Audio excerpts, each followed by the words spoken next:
नमस्कार प्यारे बच्चों, मैं राज सर आपके बीच में आ गया एक नए विषय के साथ। और हमारा जो विषय प्यारे बच्चों इंडियन पॉलिटी है, ठीक है, भारतीय राज्य व्यवस्था। तो उसको हम शुरू कर रहे हैं। आज से हमारा एक नया वीडियो चलेगा इंडियन पॉलिटी का। और उसमें जो पहला चैप्टर है प्यारे बच्चों, दैट इज़ प्रस्तावना, या इसे इंग्लिश में बोलते हैं प्रियम्बल, या इसी को और भी क्या नाम है प्यारे बच्चों, उद्देशिका। ठीक है, तो देखते हैं कि जो हमारा भारतीय संविधान है तो जो पहला चैप्टर है दैट इज़ प्रस्तावना, तो उसके बारे में हम चर्चा करने जा रहे हैं। तो सबसे पहले प्यारे बच्चों की 13 दिसंबर 1946 को देखिए ध्यान से, बहुत इम्पोर्टेंट डेट है। 13 दिसंबर 1946 को जवाहरलाल नेहरू साहब ने क्या किया था कि एक उद्देश्य प्रस्ताव प्रस्तुत किया था। ये डेट याद रखिएगा कि 13 दिसंबर 1946 को किसने पेश किया था। ऐसे क्वेश्चन पूछता है कि उद्देश्य प्रस्ताव किसके द्वारा दिया गया था। क्वेश्चन पूछेगा कि उद्देश्य प्रस्ताव किसके द्वारा दिया गया था, तो आप बताएंगे जवाहरलाल नेहरू के द्वारा दिया गया था। कब दिया गया था, तो 13 दिसंबर 1946 को, ठीक है, किया गया। बट इससे क्या कर दिया गया प्यारे बच्चों, नॉट एक्सेप्टेड, मतलब इसको स्वीकार नहीं किया गया। आइए आगे देखते हैं। तब फिर कब किया गया स्वीकार, उसी के बाद 13 दिसंबर 1946 के बाद फिर देखेंगे एक डेट है 22 जनवरी, ठीक है, 22 जनवरी 1900, ये दिसंबर में था तो दिसंबर के बाद क्या आता है, जनवरी आता है। ये 13 था, ये 22 हो जाएगा। वो 13 दिसंबर 1946 था और इसके बाद 22 जनवरी 1946 के बाद 47 हो गया। ऐसे याद रखिएगा आप लोग। तो 22 जनवरी 1947 को एक्सेप्टेड कर लिया गया। यही जो आपका उद्देश्य प्रस्ताव था, इसको जो सभा थी वहाँ पे उसको स्वीकार कर लिया गया, ठीक है। और ये क्या होता है, प्रस्तावना होता क्या है, ये पूरे संविधान का प्यारे बच्चों संक्षिप्त रूप होता है। क्वेश्चन पूछता है कि किसे आप संक्षिप्त रूप में जानते हैं। आपका प्रस्तावना है, फंडामेंटल राइट यानी कि मूल अधिकार है, कि मूल कर्तव्य है, या डीपीएसपी है, राज्य की नीति निर्देशक तत्व। तो कहने का मतलब 4 ऑप्शन दे देगा। तो आप याद रखिएगा कि संक्षिप्त रूप से किसे जानते हैं, प्रस्तावना को जानते हैं। अब आइए और क्वेश्चन को देख लेते हैं। क्वेश्चन पूछेगा कि प्रस्तावना का विचार कहाँ से लिया गया था। मतलब इस तरह का जो थॉट प्रोसेस है, विचार जो है कि ये कहाँ से, कि नहीं हमारे संविधान में एक प्रस्तावना भी होनी चाहिए। तो उसका प्रस्तावना का जो विचार है, जो विचार जो स्टार्टिंग के दिए गए हैं, वो तो प्यारे बच्चों अमेरिका से लिया गया है। कहाँ से लिया गया है, अमेरिका से। भाषा पूछेगा कि प्रस्तावना की जो भाषा है, हम भारत के लोग, ठीक है, with the people of India, तो भाषा ये कहाँ से लिया गया है, तो भाषा याद रखिएगा ऑस्ट्रेलिया, ठीक है। भाषा सा आस्ट्रे ट्रे आ रहा है कुछ इस तरीके से, भाषा सा टाइप का आ रहा है, ऑस्ट्रेलिया। तो ऐसे याद रखिएगा, भाषा ऑस्ट्रेलिया, भाषा ऑस्ट्रेलिया, विचार अमेरिका, विचार अमेरिका, र आ रहा है ना इस तरीके से। आइए आगे देखते हैं। तो ये जो हमारा प्रस्तावना है प्यारे बच्चों, इसमें 3 प्रकार के न्याय का वर्णन किया गया है। कितने प्रकार के न्याय का वर्णन, 3 प्रकार के न्याय का वर्णन। इसे 60 में याद कर लीजिएगा, SAR, मेरे साथ आप भी बोलिए, SAR। एस से हो जाएगा सामाजिक, ए से हो जाएगा आर्थिक, आर से हो जाएगा राजनैतिक। तो पूछेगा कि हमारे संविधान के जो प्रस्तावना है उसमें कितने प्रकार के न्याय का वर्णन है, तो आप बताएंगे बच्चों 3 प्रकार के न्याय का। सबसे पहले तो याद रखिएगा कितने प्रकार का न्याय, ऑप्शन में 2, 3, 4, 5। एक प्रश्न तो यहाँ से भी बनता है कि कितने प्रकार के न्याय का वर्णन है, 2, 3, 4, 5। तो SAR याद रखिएगा, SAR सार, ठीक है। एस से सामाजिक, ए से आर्थिक, आर से राजनीतिक। इस तरीके से आपका, और ये कहाँ से लिया गया है, तो रूस की क्रांति, ठीक है, रूस की क्रांति 1917 से। मतलब प्रस्तावना में जो 3 प्रकार के न्याय, सामाजिक, आर्थिक और राजनीतिक है, ये रूस की क्रांति, इस सन याद रखिएगा 1917 से लिया गया है। आइए, इसमें और भी चीज़ें हैं जिसमें कि स्वतंत्रता है, समता है, बंधुता है। स्वतंत्रता, समता, बंधुता सब स है, SSB, ठीक है, ऐसे याद रखिएगा, SSB।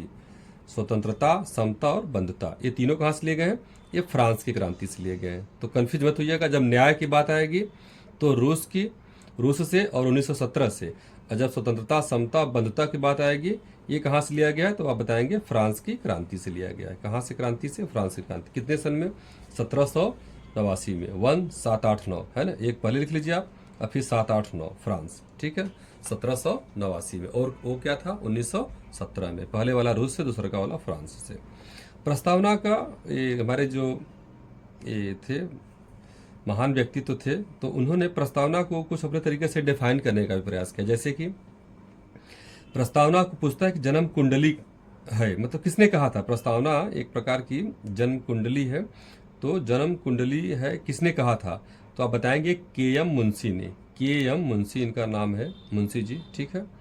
तो मुंशी जी ने क्या कहा था, जन्म कुंडली है, किसको कहा था, प्रस्तावना को। और प्रस्तावना एक पवित्र दस्तावेज है। कैसा दस्तावेज है, एक पवित्र दस्तावेज है। यह कथन किसका है, तो बताएंगे B R Ambedkar, doctor Bhimrao Ambedkar, पवित्र दस्तावेज है। अब कहेगा कि प्रस्तावना पर एक प्रकार का परिचय पत्र है। क्या है, परिचय पत्र है। तो एन ए पालकी वाला, प से परिचय पत्र बच्चों, प से परिचय पत्र और प से पालकी वाला, एन ए पालकी वाला इनका पूरा नाम है। और प्रस्तावना सपनों का विचार है। क्या है, सपनों का विचार है, सपना, अल्लादी कृष्णा स्वामी अय्यर। थोड़ा बड़ा नाम है, याद रखिएगा। जब बड़ा वाला नाम पूछेगा तो सपनों, सपने बहुत आदमी बड़े बड़े देखते हैं ना, इसे याद करिएगा, ठीक है, कि सपनों का विचार है तो अल्लादी कृष्णा स्वामी अय्यर। और प्रस्तावना को आत्मा किसने कहा था, आत्मा किसने कहा था, तो ठाकुर दास भार्गव, ठाकुर दास भार्गव, ठीक है बच्चों।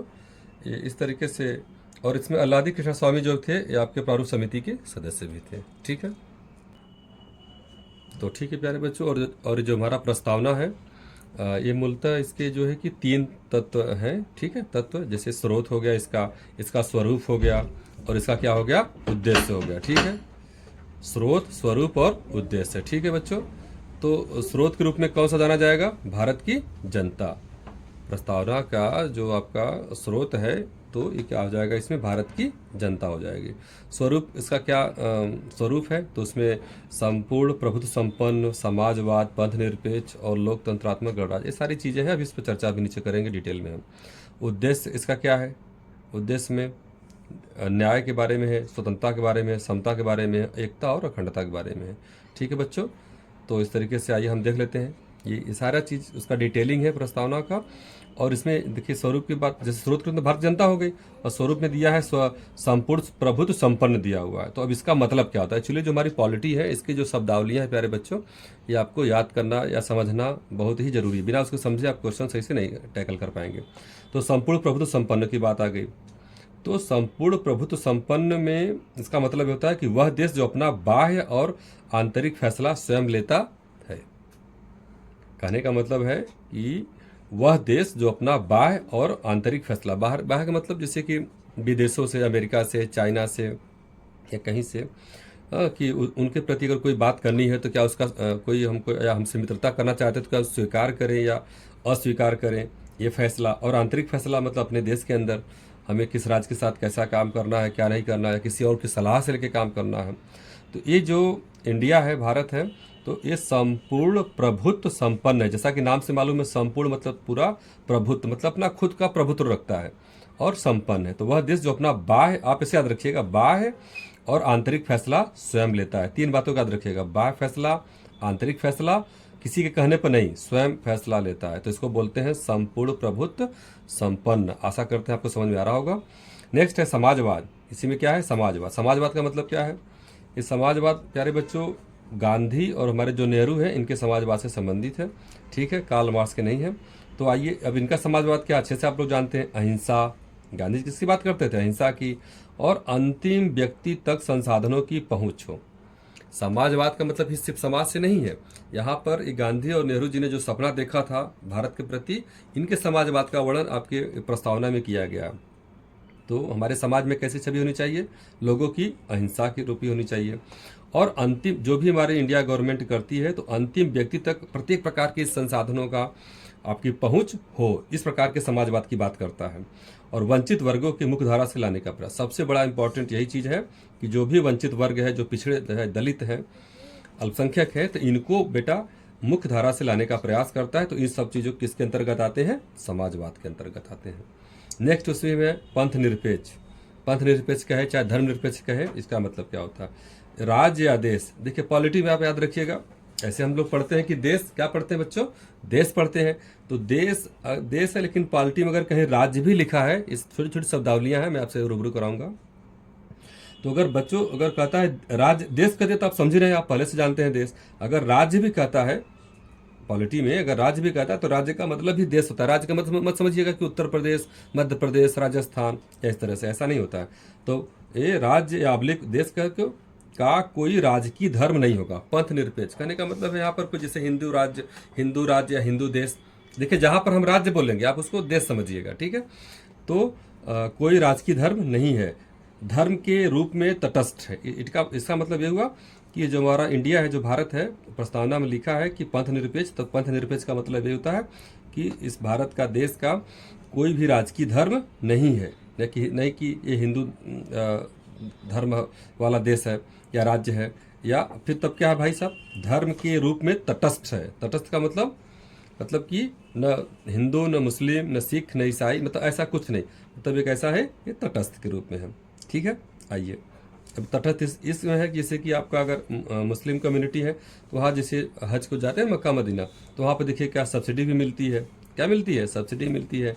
अगर हिंदू की बात करें तो इसमें रक्षाबंधन हो गया या अन्य कोई त्यौहार हो गया, तो उसमें महिलाओं या उनको आने जाने के लिए उसमें भी सब सारी फैसिलिटीज़ वगैरह, बस फ्री वगैरह कर दी जाती हैं। तो कहने का मतलब है किसी एक धर्म का विशेष न होकर के आप सभी धर्मों को एक समान नज़रिए से देखना, उनको वो करना, ये सारी चीज़ें किसके अंतर्गत आती है बच्चों? पंथ निरपेक्ष के अंतर्गत आती हैं। आइए आगे देख लेते हैं। लोकतंत्रात्मक। लोकतंत्रात्मक का मतलब क्या हो गया? सर्वे सर्वा भारत की जनता। लोकतंत्र का मतलब ये होता है जो हमारे भारत है उसकी क्या हो गई? जनता। जनता अपने प्रतिनिधि का चुनाव स्वयं करती है, यही तो हमारा लोकतंत्र है, डेमोक्रेसी है।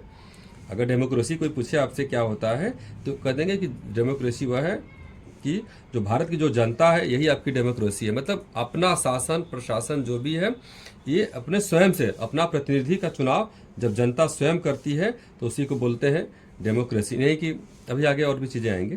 ठीक है, देखिए तो ये डेमोक्रेसी या लोकतंत्रात्मक व्यवस्था कितने प्रकार की होती है बच्चों? 2 टाइप्स की होती है। पहला है प्रत्यक्ष, डायरेक्ट, और दूसरा क्या हो गया? अप्रत्यक्ष, यानी कि इनडायरेक्ट। तो भारत में किस प्रकार की व्यवस्था है बच्चों? अप्रत्यक्ष। याद रखिएगा, क्वेश्चन पूछता है कि जो लोकतंत्र है, डेमोक्रेसी इंडिया में कैसी है, तो आप बताएंगे अप्रत्यक्ष, यानी कि इनडायरेक्ट है। ठीक है, इसके बाद अगला उसमें है गणराज्य। क्या है? गणराज्य लिखा ना, लोकतंत्रात्मक गणराज्य है, जिसमें लिखा था संपूर्ण संपन्न समाजवाद, पंथ निरपेक्ष और लोकतांत्रिक गणराज्य। तो गणराज्य का मतलब हो जाएगा प्यारे बच्चों कि वह राज्य अब्लिक देश जिसका राजा राष्ट्राध्यक्ष वंशानुगत न होकर के अपनी योग्यता के आधार पर अप्रत्यक्ष चुनाव द्वारा चुना जाता है। बातें क्लियर हो गई होंगी। ठीक है, जब रिपब्लिक, गणराज्य को अंग्रेजी में क्या बोलते हैं? रिपब्लिक यही हो जाएगा कि यहाँ का जो राजा है, यहाँ का जो राष्ट्राध्यक्ष है, यह वंशानुगत, मतलब किसी एक पीढ़ी का नहीं कि वो बन गया तो उसके बाद उसका बच्चा बन गया, फिर उसके बाद उसका बच्चा बन गया, ऐसा ना होकर के। तो राष्ट्राध्यक्ष वंशानुगत न होकर के अपनी योग्यता के अनुसार अप्रत्यक्ष रूप से, अभी बताया था पीछे, अप्रत्यक्ष रूप से उसका क्या चुना जाता है। तो इसको बोलते हैं रिपब्लिक या गणराज्य। गणराज्य का मतलब यही हो गया कि वंशानुगत न होकर के अपनी योग्यता से जब आप अप्रत्यक्ष रूप से चुने जाते हैं तो उसको रिपब्लिक बोलते हैं। आइए, अभी जो छोटे छोटे बात किए थे कि न्याय जो था सामाजिक, आर्थिक और राजनीतिक था। तो न्याय, क्वेश्चन पूछता है कि न्याय कितने प्रकार का दिया गया है प्रस्तावना में, तो आप बताएंगे 3 प्रकार का। एक हो गया, ठीक है, इसे अंग्रेजी में बोलेंगे सोशल जस्टिस, और आर्थिक इकोनॉमिकल जस्टिस, और राजनीतिक वाले को पॉलिटिकल जस्टिस हो जाएगा। और सामाजिक जो जस्टिस है, न्याय है, सभी एक समान है। कहने का मतलब है जो हमारा सोशल जस्टिस कह रहा था न्याय में, तो उसका कहने का मतलब है कि सभी एक समान है, चाहे अमीर हो, गरीब हो, कुछ भी हो, सब एक समान होंगे। आर्थिक का मतलब कोई भी धन बल हो, सभी एक समान है। इसमें भी क्या हो जाएगा? सभी लोग एक समान है, कोई भी चाहे कितना पैसे से हो या कम पैसे वाला हो। नेक है राजनीतिक, सभी को समान अवसर तथा जो पिछड़े हुए लोगों को आरक्षण करके मुख्यधारा लाने का प्रयास करना, जोड़ना है। मतलब राजनीतिक जो हमारा न्याय है कि सभी को समान अवसर देना है। ठीक है, जो पिछड़े लोग हैं उनको आरक्षण दे करके मुख्यधारा से लाना, जैसे कि आपका स्कूल के एडमिशन वगैरह हो गया या आपका चुनाव वगैरह हो गया। ये जो सारी चीज़ें होती है, लोकसभा, राज्यसभा, विधानसभा, जो चुनाव वगैरह होते हैं, तो उसमें सबको अपना एक, सबके मतलब कंट्रीब्यूशन हो, प्रत्येक वर्ग का कंट्रीब्यूशन हो। तो वही कहना चाहता है कि सामाजिक न्याय तभी होगा, नहीं तो सभी एक ही वर्ग के भर जाएंगे, चाहे जनरल, चाहे ओबीसी, चाहे एससी। तो ऐसे जो है कि हमारा ये सही ढंग से न्याय नहीं हो पाएगा। तो सोशल या पॉलिटिकल जो हमारा जस्टिस होगा, यह सबको समान अवसर देना है, चाहे किसी भी कम्युनिटी से बिलोंग करता हो। ठीक है, आगे अब बात करेंगे बच्चों स्वतंत्रता। तो स्वतंत्रता कितने प्रकार की दी गई है? 5 प्रकार की। हाँ, उसको याद कर लीजिए। विचार है, अभिव्यक्ति है, धर्म है, विश्वास है, उपासना है। बहुत इंपॉर्टेंट प्रश्न है। पूछेगा कि प्रस्तावना में या भारतीय संविधान की जो प्रस्तावना है उसमें कितने प्रकार की स्वतंत्रता दी गई है। तो पहला तो उत्तर हो जाएगा कि 5 प्रकार की स्वतंत्रता दी गई है। और 5 प्रकार कौन कौन है? विचार, अभिव्यक्ति, धर्म, विचार, अभिव्यक्ति, धर्म, विश्वास और उपासना। इसे याद 60 में याद करिए, VADVU, VADVU। ये पहले वाले V से विचार हो जाएगा, A से अभिव्यक्ति हो जाएगा, D से धर्म हो जाएगा और फिर V से विश्वास हो जाएगा, U से उपासना हो जाएगा। VAD विचार, अभिव्यक्ति, धर्म, विश्वास और उपासना। ये 5 प्रकार की स्वतंत्रता का वर्णन है व्यक्ति स्वयं के लिए। और ये क्या है कि व्यक्ति स्वयं के विकास के लिए स्वतंत्र है, ठीक है। और इसका मतलब कि अन्य के अधिकारों को नहीं छीनना है। कहने का मतलब स्वतंत्रता तो है, आपको दी गई है, ये प्रस्तावना में दिया गया कि स्वतंत्रता तो आपको दी गई है, लेकिन ये स्वतंत्रता आपके स्वयं के विकास के लिए है और आप स्वतंत्र रूप से है। और लेकिन ऐसा न भी स्वतंत्र हो जाए कि दूसरे के अधिकार को हम फिर उसमें इंटरप्ट करें। तो इसका मतलब ये नहीं है कि अन्य के अधिकार को छीनना है, छीनना नहीं है। मतलब आप स्वतंत्र है लेकिन आप अपना विकास करें, स्वयं के विकास करेंगे, किसी अन्य को बिना डिस्टर्ब किए हुए। नेक्स्ट है समता। समता, तो समता 2 प्रकार के बारे में इसका वर्णन किया गया है। समान अवसर की प्रदान करता है। जो समता है, समता का मतलब भी बराबरी होता है। तो इसमें 2 प्रकार की समता का वर्णन किया गया है। पहला है समान अवसर की प्रदानता, समान अवसर की प्रदानता, और दूसरा है प्रतिष्ठा की समानता। मतलब आपकी जो प्रतिष्ठा है, जो आपका जो वैल्यू है, तो वो आपका उस पर कोई आँच न आनी पाए, ठीक है बच्चों।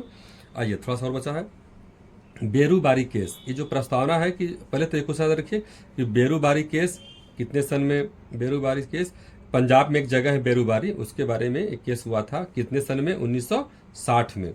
प्रस्तावना को संविधान का भाग नहीं माना था। मतलब जो बेरूबारी केस आया था तो 1960 में, तो उसमें क्या किया गया था कि प्रस्तावना को संविधान का भाग नहीं माना गया था। क्वेश्चन पूछता है कि प्रस्तावना को किस केस में संविधान का भाग नहीं माना गया था? क्या बताएंगे? बेरूबारी केस में। इसके बाद तब कब माना गया था? तो केशवानंद भारती वर्सेस केरल, ये 1973 में। कब हुआ था बच्चों? 1973 में। उसमें न्यायपालिका ने इसे संविधान का भाग माना था। केशवानंद भारती 1973 में न्यायपालिका ने इसे संविधान का भाग माना तथा इसके संशोधन में भी किया गया, ठीक है। और एक क्वेश्चन पूछता है कि समाजवाद, पंथ निरपेक्ष और अखंडता, 60 में इसको बोलते हैं SPA। क्या बोलते हैं बच्चों? SPA, समाजवाद, पंथ निरपेक्ष और अखंडता। ये जो तीनों चीज़ें अभी पिछले में बताया था समाजवाद के बारे में, तो समाजवाद, पंथ निरपेक्ष और अखंडता है। इनको कब जोड़ा गया था? तो बताएंगे 42वां कॉन्स्टिट्यूशनल अमेंडमेंट, यानी कि 42वां संविधान संशोधन 1976 में क्या किया गया था? इसको जोड़ा गया था, ठीक है। क्वेश्चन पूछता है क्वेश्चन कि समाजवाद, पंथ निरपेक्ष, अखंडता को किस संविधान संशोधन से? तो आप बताएंगे 42वें संविधान संशोधन 1976 के माध्यम से इन 3 शब्दों को जोड़ा गया था। और प्रस्तावना में सिर्फ एक बार संशोधन हुआ है। क्या बताएंगे बच्चों? प्रस्तावना में सिर्फ एक बार संशोधन हुआ है, ठीक है। तो इस तरीके से प्यारे बच्चों हमारा ये प्रस्तावना समाप्त होता है। फिर मिलते हैं नेक्स्ट वीडियो में। So thank you so much.